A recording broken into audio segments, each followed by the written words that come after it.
Hi, I'm Amy Mims, Executive Director of Meeting Street Schools.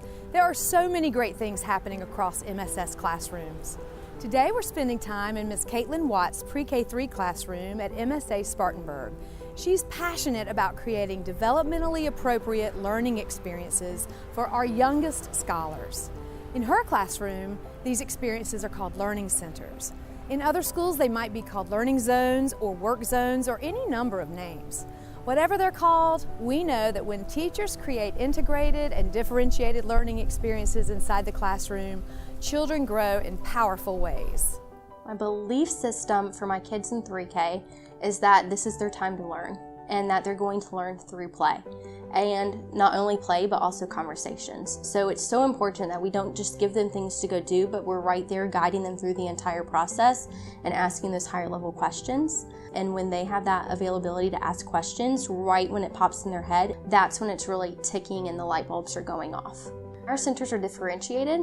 So when we're creating centers, we're thinking about all of the different intellectual levels we have in the classroom. So if it's a child who's still working on counting, we're working on counting with that child using the same toys. But then if we have another child come over and they've far surpassed counting, then we're looking at how we can sort those animals. Right now we're talking about bugs. So whether it's sorting by, whether it has stripes, no stripes. So again, we just really differentiate, and we differentiate through conversations, not necessarily materials.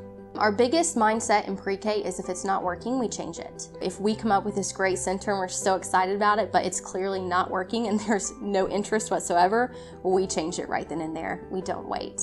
And we're also trying to wrap our minds around the brains of 3- and 4-year-olds when we're creating these centers. And one of our teachers is a rock star at sitting there and thinking like a child's brain. And you walk in her room, you see masking tape, paper all over the floor, and the kids are loving it. So we're challenging all of ourselves to really think on that child's level and then build it up as we go.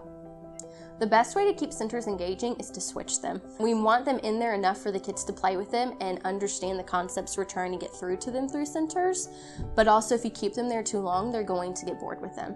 So we're trying to switch them at least once a week. And then we also let the kids tell us, hey, is this a center you really like? And we give them those choices. If they love it, then we'll keep the center there a little bit longer. Or the other thing we'll do is switch the goal of the center. And they might not be using the center materials the way you originally intended, but that's when you just step back for a minute and you look and you see, okay, are they engaged? Are they conversing? Are they gathering something from this? And in those moments, it reminds us about the flexibility we have to have as well, that they are focused and they just took the materials we gave them and they created something new, which is probably a tool they're going to need way down the road. So seeing their faces light up and see them completely into it and then create and ask you questions that you didn't even think about when you originally planned these, that's probably the best part of centers. It helps when things get chaotic because you're like, oh my goodness, they're still learning. They're having the time of their lives. So it's okay if it's a little loud right now. It's okay if there's a mess. We'll get through this, because at the heart of it, it's kids really learning through play, and they're learning through communication, and they're learning through experiences. And the experiences is what they're going to remember, and that is what centers is providing them with.